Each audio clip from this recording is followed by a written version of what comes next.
Welcome back, everybody, to another episode of the Education Lady podcast. We're going to be right back with today's guest, but as always, we want to give a shout out to our sponsors. Now, you've heard me say before, these are all companies that I used as an athletic director. They're all great companies. You should be using them too. So take 3 minutes, listen to our shout outs, then listen to our interview, then go and visit these sponsors. I'm telling you, you're going to be glad you did. Here we go. We want to say thanks to our good friends at Sideline Interactive, indoor score tables and video boards. Go to sidelineinteractive.com. You can schedule a live web demo to see their products in action. It's probably one of the best purchases I ever made as an AD. Go to sidelineinteractive.com and schedule that live web demo today. We also want to say thanks to our good friends at Huddle. As a football coach, I used Huddle for years, but as an AD, I made sure our school was a Huddle school. Go to huddle.com for more information. Join the 8 million users. Turn your school into a Huddle school. We also want to say thanks to our good friends at Snap Raise. Have you ever spent weeks and weeks with a fundraiser and been disappointed in the results? Well, those days are gone. Go to snapraise.com. We used it at our school with great success, and so will you. The website is snapraise.com. Check out their other great platforms. But if you're looking for a fundraiser, you just found it, and it's Snap Raise. We'd like to say thanks to Vital Signs Wall of Fame. If you're looking for a really cool way to display your school record boards for all the teams, for all the different events, or show off your school's Hall of Fame, go to Vital Signs Wall of Fame and check out their interactive touchscreen video consoles. You put one of their units in your gym lobby or your main school hallway, it's going to be like a magnet for kids, for coaches. How about sponsors? Go to vitalsignswalloffame.com. Check out their great products today. We also want to say thank you to Home Campus. Home Campus is the official high school sports administration platform for several states, thousands of ADs, and even if your state uses a different platform, you can be a home campus school. Their athletic eligibility and clearance platform alone is a game changer. Go to homecampus.com to get started. We'd also like to say thanks to Ohio University and their online masters in athletic administration. My assistant athletic director, along with thousands of others, got his master's through the Ohio program. And while they were earning their degree, they also completed 11 NIAAA leadership training courses at no extra charge. Check out Ohio University and their online masters in athletic administration. We want to say thanks to our good friends at Hometown. Hometown is changing the game for schools and organizations with their platform that includes things like digital ticketing, fee-free fundraising, and athletic website construction, and a whole lot more. Whether you're an AD, a principal, or a head coach, Hometown is going to help you save time, raise more money, and bring your community together. That's hometown.com. We want to thank our good friends at Gipper. Go to Gipper.com and let their team turn you into a social media marketing guru. Whether it's a simple social media post to celebrate a victory or an entire newsletter to showcase all the great things your school's doing, the team at Gipper will have you up and running in no time. It's professional graphic design made easy. Go to Gipper.com to get started. And we want to say thanks to Athletic Surveys by LifeTrack. At my school, we use surveys for everything: student athletes, coaches, parents. And here's the cool thing. The information that would come back was almost always over the top positive. We got to hear from those squeaky wheel parents, but the survey allowed us to hear their concerns, keep them from turning into something big. But having all that positive data was just so valuable, especially when you're visiting with your principal, or how about your school board. Go to athleticsurveys.com. They're going to let you take the pulse of everybody in your program with their surveys. athleticsurveys.com. Welcome back, everybody, to another episode of the Educational AD Podcast. We're going out to my home state today. We're going to the great state of Oregon, and we're going to be visiting with Michael Lord. Mike has an incredible background in athletics in the state of Oregon as a coach, as a teacher, now as an AD. He's the director of athletics at Molalla High School. That's I hope it's still rural. I haven't been out there for a while. Who knows? It might be a suburb of Portland now. Right. But Michael Lord, welcome to the Educational AD Podcast. Oh, thanks, Jake. I appreciate the opportunity and you reaching out to me and be able to share kind of the good things happen here at Molalla High School. Oh no, absolutely. Well, I always love talking to Oregon ADs. You and I have already spent, I think, about 25 minutes talking before we started recording.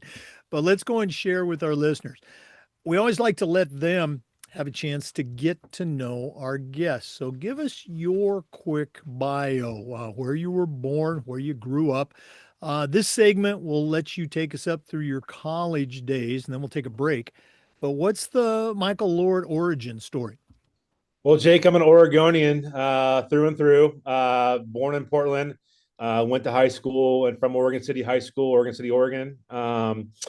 And then played sports at for my dad at Oregon City, and then headed over to the Harvard of the West, Linfield University. Tried my hand at baseball and football a little bit there, and got into coaching right away with Jay Losey and Scott Carnahan there. Kind of got me in the coaching route, and I knew that following the lead, both my parents were educators in Oregon for over 30 years. I knew I wanted to get into the teaching and coaching route because my pro days were not going to be there. And so got into the coaching route early at Linfield as an undergrad assistant, and that kind of prepped me to get into the high school coaching. And then from there, just kind of took off. So I'm an education family. We're all educators. As when your last name is Lord, you have to be an educator. And I just followed the same footsteps as my parents. Again, we're going to dive into your coaching journey later. And full disclosure, Michael said he's a graduate of Harvard of the West. I don't think I've ever heard that one.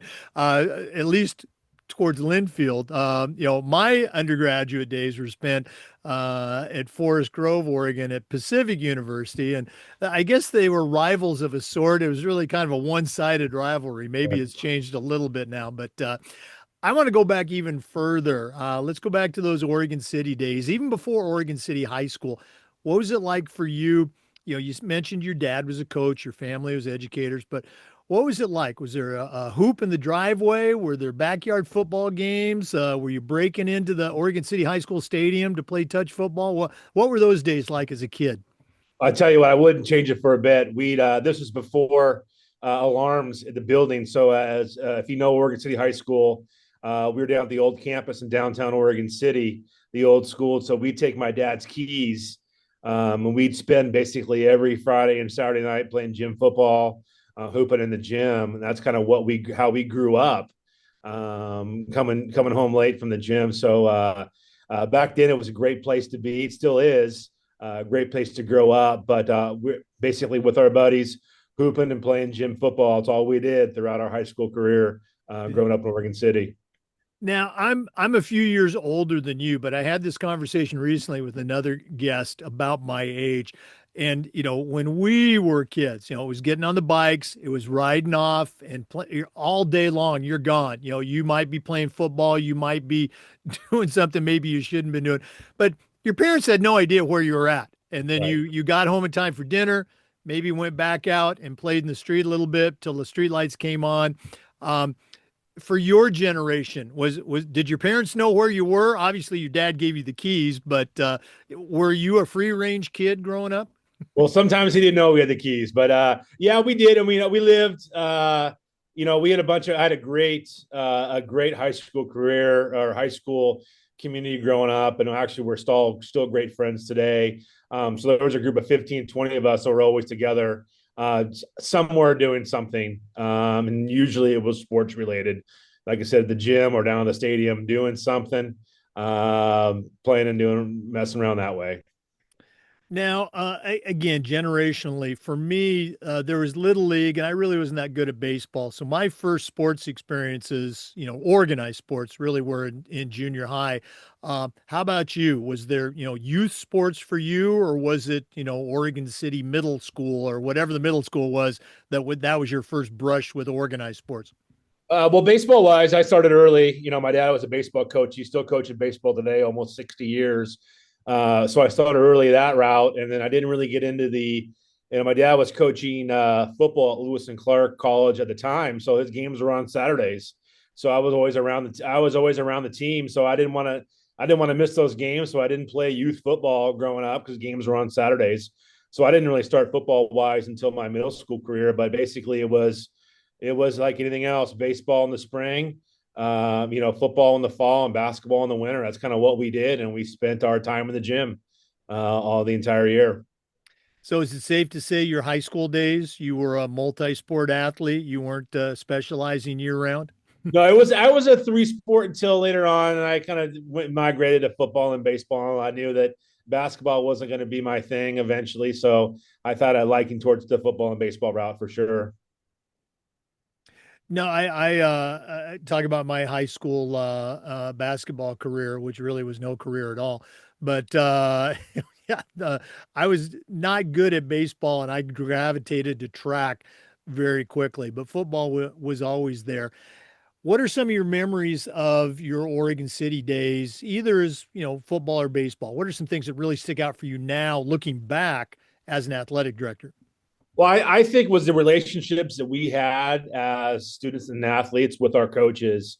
At Oregon City that time, there was a great teaching staff and a great coaching staff. Obviously, my dad taught at the high school I went to and coached, so I knew the teaching coaches at a little different level than most of my friends.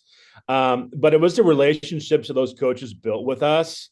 That we felt like we had them for life. And it's interesting, we still keep in contact with our Oregon State coaches today. And I felt like that one thing I bring from those days is just how you build relationships with your student athletes, whatever role you're in. And I think today, 30 years ago in high school, we still have those same relationships with those coaches because I felt like they truly cared about us as individuals more than just their player or just their athlete. No, you're absolutely right. And again, I'm a little bit older than you, but I've got those friends from actually several from junior high and high school that still connected with. I already told you I've got my 50th reunion coming up this week while we're recording it. And I'm going to see those guys and we're going to talk about that game or that practice or that bus trip or that coach. It's those relationships that stick with you. Let's go and jump to your college days. You went to that other school in Oregon. What are some memories that stick out from that time of your life? Well, again, I'll be honest with you. Those of people that are familiar with the Northwest Conference Division III league out here know Ad Rutschman, and Coach Rutschman coached my dad at Hillsborough High School out here, and I heard about Coach Rutschman growing up from literally from day one. And my parents went to PLU, so it was down to PLU to Linfield. Again, those people know Northwest Conference, and Coach Rutschman. I knew I wanted to kind of be around him from what I heard from my dad, and that's what prompted me to go to Linfield because he was the AD at the Linfield when it was my first year there.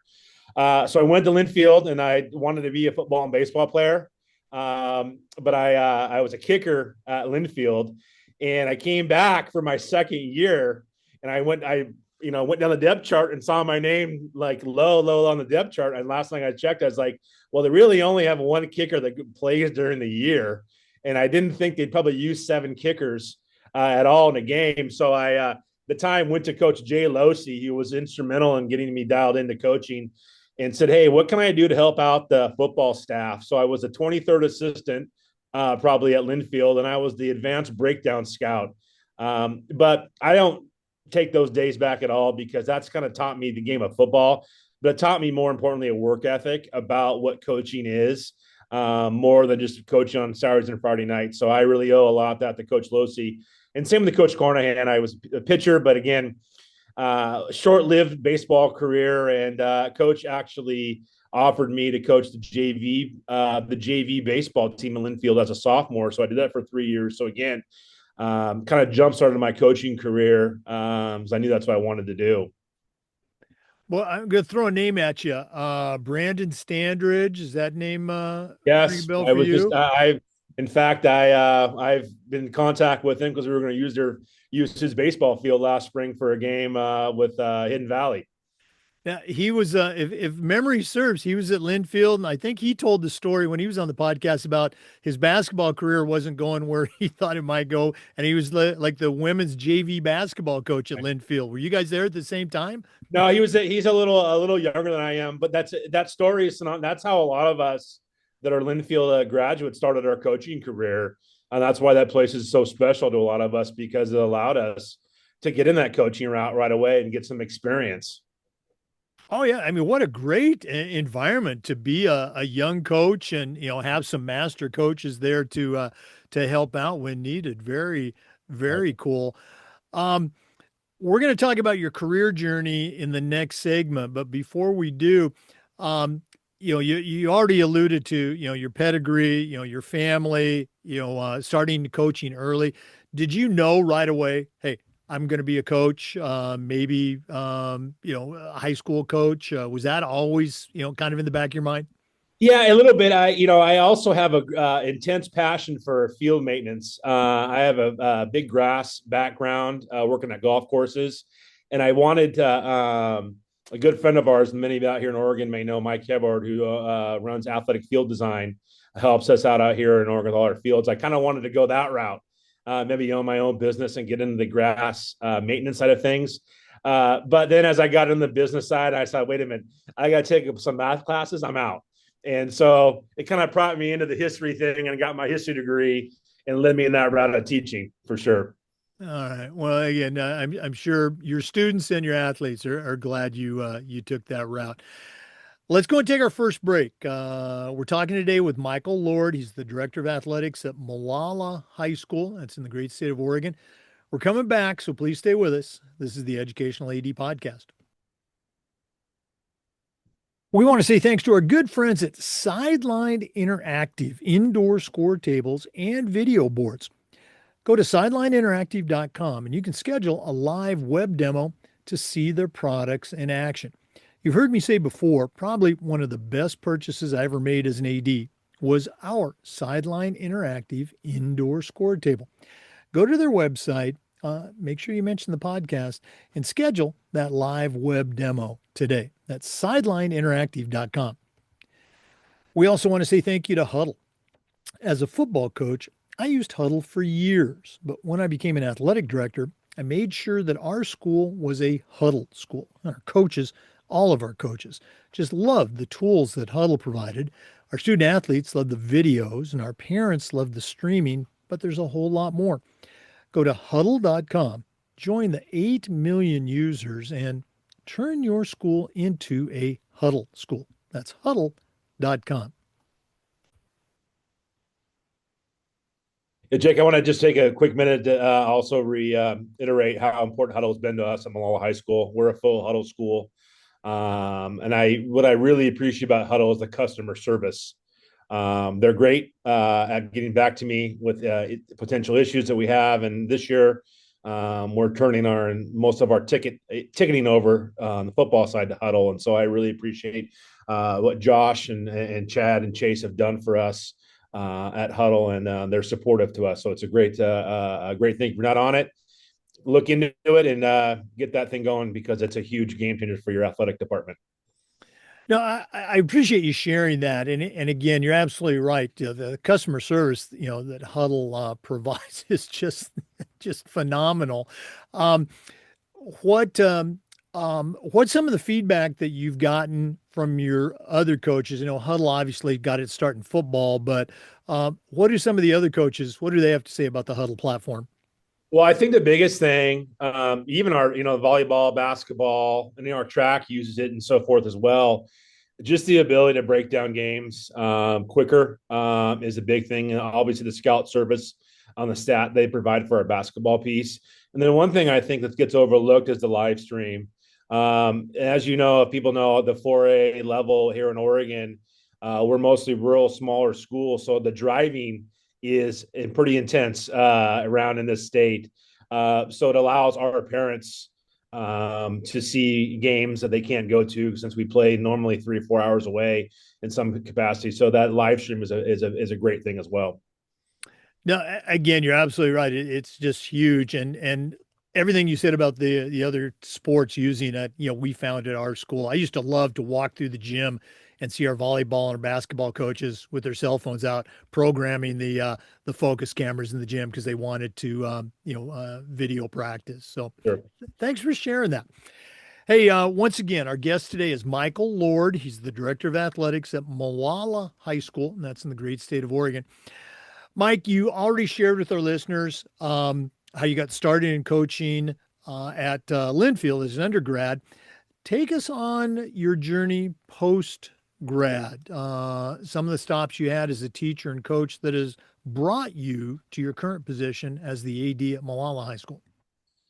Well, as you kind of get in the end of that college career, teaching to coach, you start looking for those jobs. And I had the opportunity to student teach at Hillsborough High School and coach football with a great friend, Brian Bean, who coached with my dad for a long time. So I was out there. Then obviously what mostly people do after they student teach, they kind of do that whole subbing thing. And I really couldn't find a full-time job until I got a phone call. And I think it might've been the summer of 2000 from Bob Shields, who was the AD at Oregon City when I was there. Bob was the current associate principal and AD at Kirk County High School in Prineville, Oregon. And I'll be honest with you, I didn't really know where that was in Central Oregon, a rural school in Central Oregon and the large division. So he had a head baseball job and a social studies position out there, and I had to take it. I needed a full-time job. So my dad and I decided to go out and watch summer team play once middle of the summer. And I'm like, where are we going, Dad? Where are we at here? But it turned out to be a great opportunity because, those formative years teaching and coaching are super important. So I was the head baseball coach and taught 2 years at Kirk County High School. And then I think the summer of 2002, head baseball job at Westland High School opened up, and along with a social studies position, and I applied for that. Able to come back home to the Valley and spend 10 years teaching and coaching at Westland High School. Great opportunity to coach some great baseball kids and great teams that we had there, and teach some great students. And then made my way over to Oregon City in 2011. At Westland, my dad was my assistant coach for a while. And then in 2012, we switched roles. So I was my dad's assistant. So we're a father-son that was both each other's assistants. So it was great coaching with my dad for 8 years. And then at Oregon City, we won the state championship as a 22 seed in 2012 on the baseball side of things. Had a great run in Oregon City. And I knew that I kind of wanted to eventually get in the admin route, just didn't know when. And then this situation arose a couple of years ago, and I think it might be for what it is because it's this admin thing is a pretty good gig. I like it. But we're going to talk about that obviously in our next segment. I want to go back to you mentioned that state championship run as a 22 seed. As a coach, never had a state championship team, had some state championship individuals in track as a coach. As an AD, I've had some state championship teams at my school, but I've talked to a number of state championship coaches before, longtime coaches, and I ask them, okay, what was different about that state championship run? Was it great kids? Was it, so for you, I'm asking, how did you go from a 22 seed to taking home the title? Well, first of all, that's why baseball is the best sport because you don't have to be the best team, just the best team that day. We beat 5 number 1 seeds on the way there. I think, setting aside that we had 6 of our 9 stars go on and play college baseball because you got to have great kids. You got to have great players. I mean, that's what it comes down to at some point. But it's the ability, coaching with my dad for a long time. He has an unbelievable ability to get people to believe in a common goal. When we came to Oregon City in 2000 and fall of 11, they had won 3 games prior. They were 3-23 the year prior. And we came in with a mantra that we're going to believe in the mission of what we're about. And we didn't really say anything about state championship. We just believed in hard work and we believed in playing the game the right way. And that just took us to another level. The kids bought in and believe. And that's one thing that I take from my dad is that the ability to create enthusiasm. One of his mantras was enthusiasm is contagious. And if you have an extreme enthusiasm for what you're doing, great people will surround you. And that's what we were afforded to have. You made me think of another question or a follow-up question. Um, you've been a head coach, you've been an assistant coach. You said, you worked for your dad worked for you. You know, and I'll preface it this way. I think I was a pretty good head football coach, but I think I was a much better assistant coach with some different heads. Um, what, how was that for you changing roles with your dad, going from head to assistant, assistant to head? Well, first of all, I want to go back to my West Lynn days, tell all those players in my early 2000s that, almost apologize because when you're 24 years Yes, old, you don't, yes, you think you know, but you don't know. And I think about how I was, I thought I was a pretty good coach and a great teacher, but geez, some of the things I did, I look back, I'm a bit embarrassed. I'm not going to lie, I'm a bit embarrassed. And I take some of those things with me now as I really prep our young coaches here in Molalla that it's not about it's not a transactional thing. It's right. how transformational you are. And I was honest, I was a transactional coach and built some great relationships, but not enough. But then I think when my dad and I flipped roles, he was able to really do the heavy lifting on the fundraising piece and the parent piece, and I was able to really get in there with the players, the X's and O's, and really get in there and build those great relationships, and not have no worry about all those outside factors, and really just worry about the players and coaches. So I think it was a better gig. I think I was a much better assistant than I was a head coach, honestly. No, and I'm right there with you, and I've done that very same thing on I'll have a player reach out to me from a long time ago on Facebook or something, and Right, that's one of the first things I say in the message is, "Hey, I'm really sorry for right, being such a jerk as a coach," and they're being nice. Oh, you weren't a jerk, coach. I'm going, yeah, yes, I was, but I think any good coach, any good AD, you're every experience is that learning experience. And it's, I'm going to do this again because it works. Or, hey, I tried that. It doesn't work. Let's move on to something else. right. Um, let's go with that train of thought. What's something that you picked up on as a coach, maybe as an assistant watching another head coach, or maybe as a head coach that is part of your, I don't want to dig into the toolbox too early, but as Right. part of your repertoire now as an athletic director?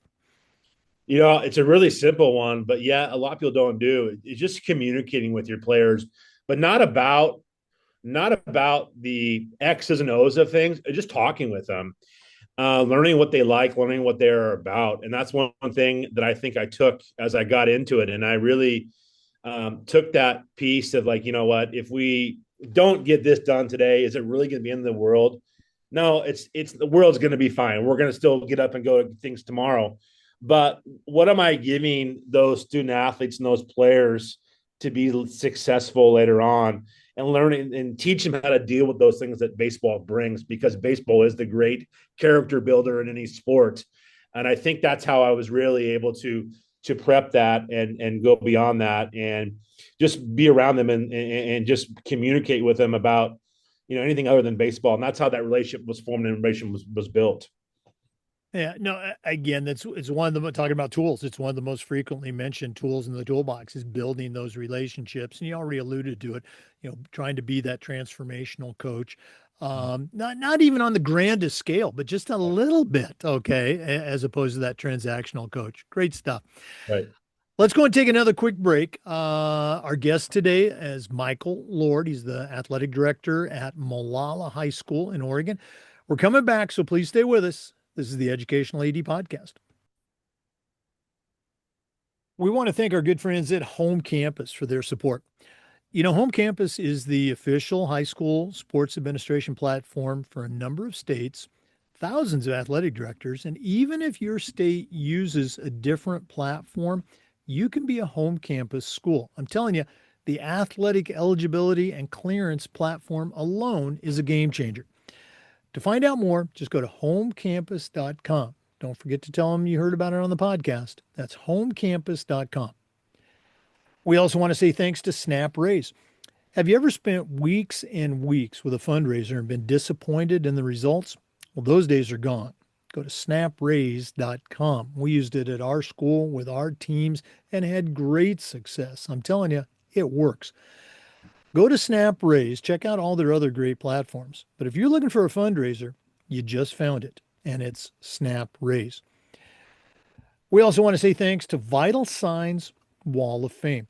If you're looking for a really cool way to display your school record boards for all the teams, for all the different events, or show off your school's Hall of Fame, go to Vital Signs Wall of Fame and take a look at their interactive touch screen. That's right, touch screen video consoles. You put one of their units in your gym lobby or your main school hallway, it's going to be like a magnet for kids, for coaches. How about sponsors? Go to vitalsignswalloffame.com. Don't forget to mention the podcast. That's vitalsignswalloffame.com. Hey, welcome back, everybody, to the Educational AD Podcast. Mike, you shared your journey, as a coach, as a teacher, working with your dad, et cetera. But a couple years ago, you made that jump. Some call it going to the dark side. I just call it going to the other side of the desk. What intrigued you about the AD job at Molalla, and tell us a little bit about your school. Well, I knew I wanted to impact an entire athletic department. Being a coach for 25 years, you've been around a lot of ADs. And so I took that head coaching kind of mantra into this job. Like, how I kind of know what each coach needs before they need it. And what can I do to really level down some of those hurdles or take those hurdles away from our head coaches before they get to them, that sort of thing. So, I spent 2022 to 24 at University of Oregon getting my admin certificate while I was teaching and coaching. So those are 2 crazy years. But I didn't know, I knew I wanted to kind of progress into that. And I knew I couldn't really move out of Oregon City and that sort of thing. So the Molalla job had opened up over a year and a half ago. I knew some people here and I kind of put my name in there and got an interview. When I came down here, met with the superintendent, the principal, interview committee, I kind of fell in love right away. The Molalla High School, for those of you not familiar with Oregon, we're a 1A through 6A state. We're the 4A level, which 4A at this level, this state, is schools with between 600, 800 students, mostly rural ish. We're still 35 minutes away from Portland. And then, like you said earlier, it is the housing is getting down south to Molalla because the housing crisis in the Northwest, because Oregon, it's expensive to live to afford a home. So affordable housing is in Molalla, but Molalla High School is a rural community. A lot of people live in Molalla, work in Portland. There's a lot of transit communities back and forth with that. But this high school is great because it's definitely the hub of the community, and I think we could say that for most of our high schools around. It really is the community and the town, and our community rallies around all of our athletic events. Basically, shutting the town down like it was. You think back in the 70s and 80s, on Friday nights, our town is shut down and they're at the stadium football wise. So it's a great place to be. I love the smaller school aspect of it, and, from being in high schools over 2,000 forever. And I really feel like getting to know our students and families at a different level than I was before. Now, you mentioned you spent time in your career at some big schools, but some pretty successful schools too. Oregon City, West Lynn, just phenomenally successful. I'm guessing Molalla probably didn't have, and I could be wrong, that degree of success, championships, et cetera, from the other schools. What were some things that you wanted to bring from your experience to Molalla to help them, have great kids, have great memories, but also, hey, win some games. Yeah, I believe success is in the product that you're turning out of the school. Success is in the process of what you're about, and those end games are going to vary. You can win all state championships you want, and you're still never going to please everybody. We know that, and I think what we have to do as educators is really prepare our students by giving them what's that process to become from good to great. And what I wanted to do here, and I came here, I spent all of July of 2024 developing our mission and vision of what we're about in Molalla. So I think when you go out in the community, you go out and share with parents or donors, where are we going as a high school? Where have we been and where are we going? I needed that vision to share with people. And so we created that. And that's really helped us solidify what we're about and really using our individual sports to really build character development. And I will argue this comes back from Coach Rutschman back at Linfield, that he believed that the athletic arena is the best classroom. And I will argue to this day that it may not be, it's right up there. If not one, it's two of what you can teach our young adults about life through athletic arena. So I try to use that with our coaches, along with our vision and mission on what we're about and where we want to be here and so forth. And along with that is, as you know, as AD, it's all about facilities, facilities, facilities. So most of my day is tied up with that as well. I'm so glad you say that. I'm not surprised at all. I just last night was over in Tampa. I gave a presentation at a school to the coaches, and then I talked to the parents.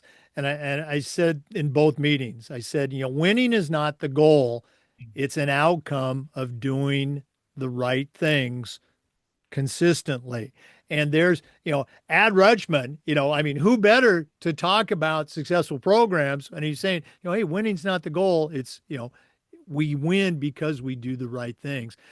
Since you've been at Molalla, what are some things that you are particularly proud of? I know you mentioned facilities, but what are some things that you'd like to share with our listeners that you've been able to accomplish with your team, of course, in these 2 years?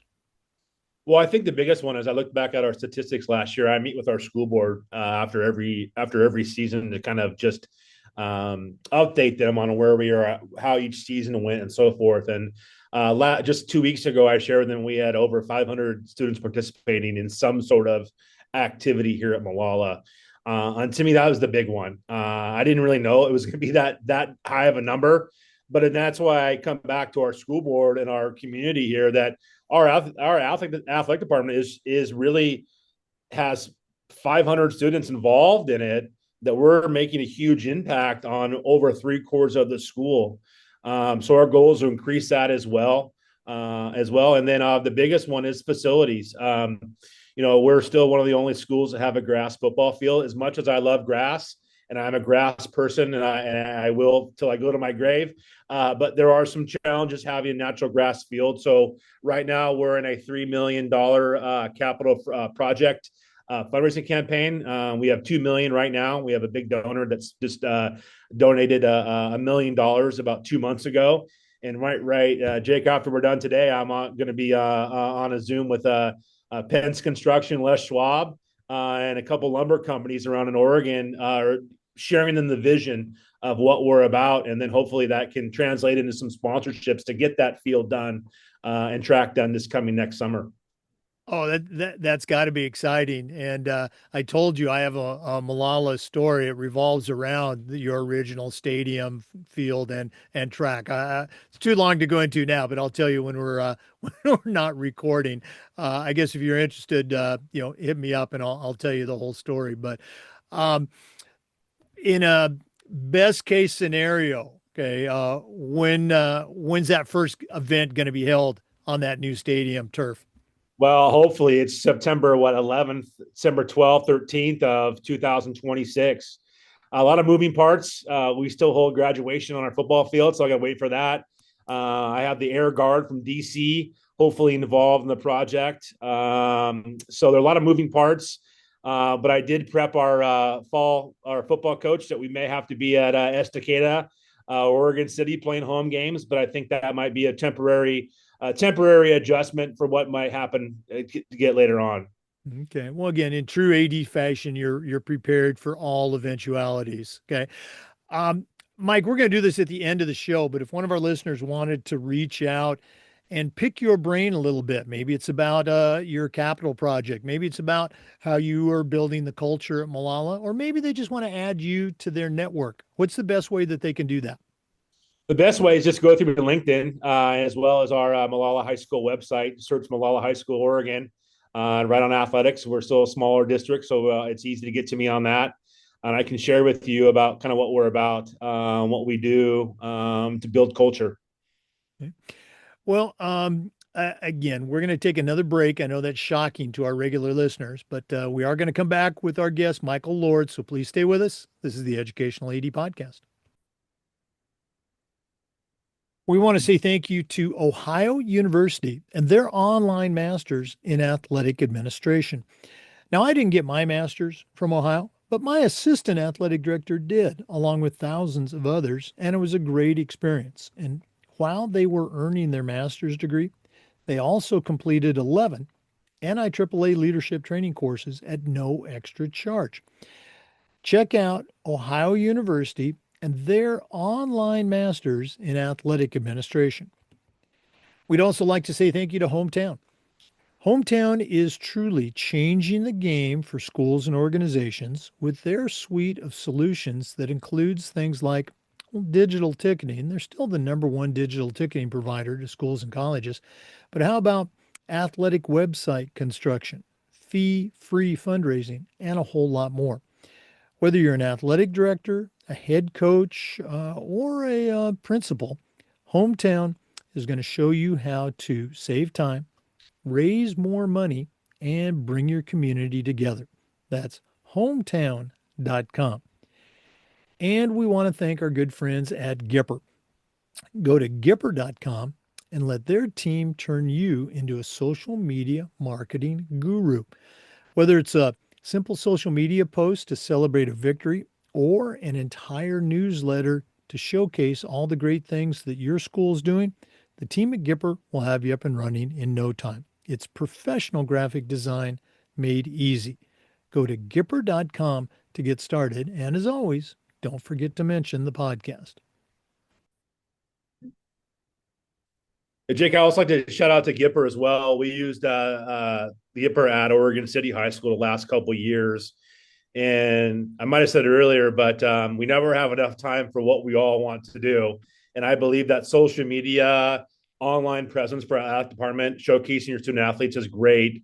But we just don't have the budget to have a special social media person or a dedicated person. So I appreciate Gipper gave us the template and we were able to, kind of move things in and out. And it was super easy to do. So it's a great feature for us.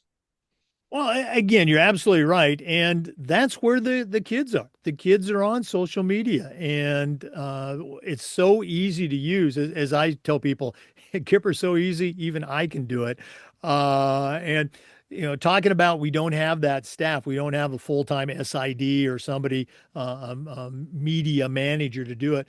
I guarantee that everybody listening, you have a coach on your staff that's looking for a chance to show some leadership. You definitely have students that are sports geeks. They might even be on a team, but let them, with some oversight, handle some of that social media stuff. Thanks so much for sharing. All right. This is one of the points of the podcast where we let the guest become the producer. So, Mike, what are we going to talk about in this segment? Well, I think the biggest thing, there's so many avenues as an AD administrator that you can go through, but one thing I want to really share is budget. A budget is something that we all deal with every single year. And again, there's never enough money for what we want to do. Even here at Molalla, I have a little bit of budget for our facilities. So I've been kind of marketing and kind of talking about what can you do on a limited budget. You have a football field that's grass, soccer field grass, baseball field and softball field and gym that all need work. So what can you do on a limited budget? So I call it basically raising the bar on a limited budget. And so that kind of gets me into community partnerships. And I think one of the things that you can do as an athletic director, once you've established that mission and vision, and you put that on paper on a nice pamphlet, and then you can share that with community members. that are a big part of what you can do. Here in Oregon, we are the grass seed capital of the world, right in the Willamette Valley. I am right in the middle of the best grass seed in the world. And that allows me to build some awesome partnerships with grass seed companies. Shout out to Mountain View Seeds, Turf Mend, as well, and Barenberg Seeds out of Albany have been really influential in donating to us in Molalla. I spent the last summers, last summer, last couple of weeks, really renovating our fields on my own out there as well, mowing and doing that sort of thing. And we're lucky to partner with Arrowhead Country Club, which is about 5 miles south of here. And I met the superintendent right from day one. Like, who is this? Who can help me out here? And that partnership has allowed me to go in to his maintenance shop and almost grab what I need at certain times. So I think, you look at facilities and I argue that the public sees the football field way more than they see the chemistry classroom. And sometimes the public judges their opinion on Molalla High School, what they see in our facilities. And I think it's important to really keep those things upkeep. So I've learned to make do with the little, who are my key people around the area and who are my key sponsored people, and really try to dive in and see what they can do for us. And to be honest with you, Jake, I've had more yeses than nos. If they can't do something, they'll figure out another way to do it. And plus, like I said earlier, I really enjoy the grass maintenance side of things. So I'm out there. I still paint with the help of our facility manager. I still paint our football field, and I mow it 3 times a week right now. So I'm afforded to have that luxury to do that sort of thing. Well, I mean, just a ton of great points there. And I can't tell you how many people have told me they listen to the podcast while they're mowing their field. So I don't know if there's a connection there. Me included. um, and you talking about grass seed there in the Willamette Valley. I'm going to bet a lot of those people that work there, maybe all the way up to ownership, they're legacy families. They're from the area and they're invested in the community in a way that maybe some other sponsors just aren't. And you're absolutely right about they see the football field more than they see the chemistry lab. It's not right, wrong, good or bad. It's just that's got kind of the way it is.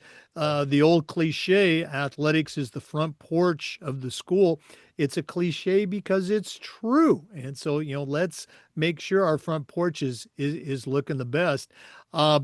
So I got to ask you, you're talking about a turf field. What are all these grass seed companies going to say? You're still going to have grass baseball, grass softball, that sort of thing? Well, that's what gives me a bad time around it. Like, our field looks great right now. They're like, why do you need turf? I was like, well, it saved me about 6 hours a week. No, but I said, practice fields and baseball and softball. I've got to mention Pure Seed in Canby here in Canby, Oregon. They're a family-run business, and most of the companies that I work for, all they want is a before and after shot to put on their social media, and that's really all it costs me. So it's really a kind of a win-win on both sides. Yeah. No, again, you're absolutely right, and I think many people will say, the best field is a well-maintained grass field. Okay. And if you can't maintain it, which, as you said, takes a lot of hours, a lot of people getting involved, then that's why turf fields, exist. So good for you. Mike, this has just been so cool connecting with you and hearing about your program and your journey, even for a Linfield guy. You're pretty cool. But we're not done yet.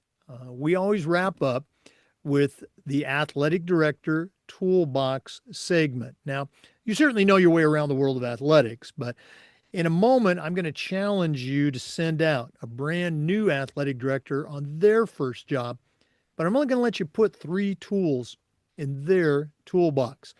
So let's hear from Athletic Surveys, who sponsor this segment. And then we're going to find out what Michael Lord puts into his new AD toolbox. Please stay with us.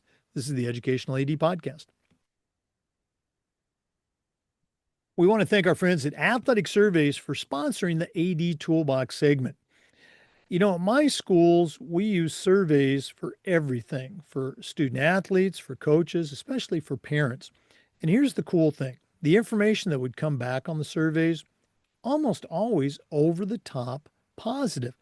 We still got to hear from those squeaky wheel parents, but the surveys allowed us to hear their concern, usually address it before it turned into something big, and hopefully bring them over to that 98% approval rating. But having all of that data, that 98%, is incredibly valuable, especially when you're visiting with that frustrated parent, or maybe your principal, sometimes even your school board. Go to athleticsurveys.com. They're going to create a custom survey that lets you take the pulse of everybody in your program. That's athleticsurveys.com. And as always, don't forget to mention the podcast. Well, it's that time of the podcast. We've been visiting today with somebody I'm going to elevate to friend of the show status, Michael Lord. He's the director of athletics at Molalla High School. That's just outside of Portland. Tremendous background as a teacher, as a coach, and now as an AD. But I'm going to challenge him to send out a brand new athletic director on their first job, but I'm only going to let him put 3 items in the toolbox. So, Mike, what 3 tools are going to go into your new AD toolbox? Jake, never one without questions, enthusiasm. I go back to what my dad said: is enthusiasm is contagious, and it really is. And that's concerted enthusiasm of what you're about and what your vision is, because that can spread throughout your staff, throughout your parents, throughout your athletes in the community. It's really important, I believe. So you have to have that enthusiasm. That means that coming to work, and we know driving there in the early mornings as an administrator, those days can be super long, but really mustering up that enthusiasm to bring the athletic department around. Another one I think is important, especially if you have a principal like mine, who's a Google Docs and Google Sheets master.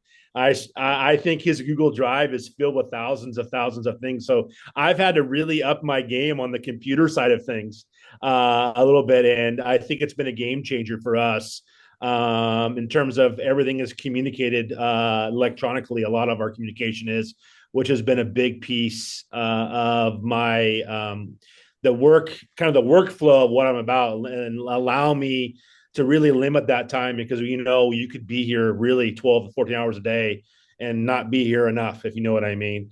And I think a lot of people say this, but I think it's really important, is that relationship building. And I think that it really is an important part of what we do as athletic directors, even more so than any other principal in the school, because as the AD, you deal with the public the most. They see you at the games.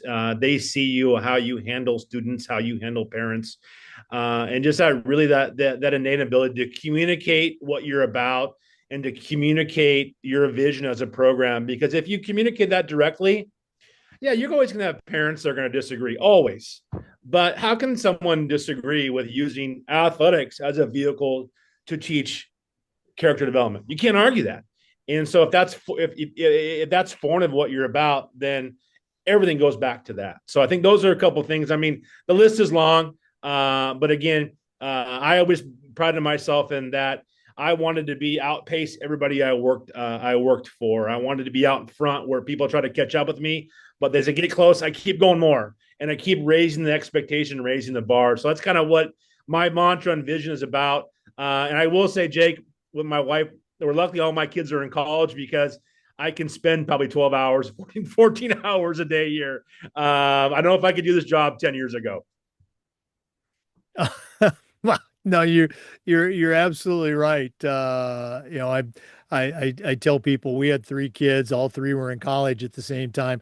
I don't recommend that. But your tools, I just love your tools, particularly the enthusiasm one. Just whether it's a coach or an AD or just anybody, the custodian, the secretary, you want to see people that are enthusiastic about their job. They love their job. They want to do it.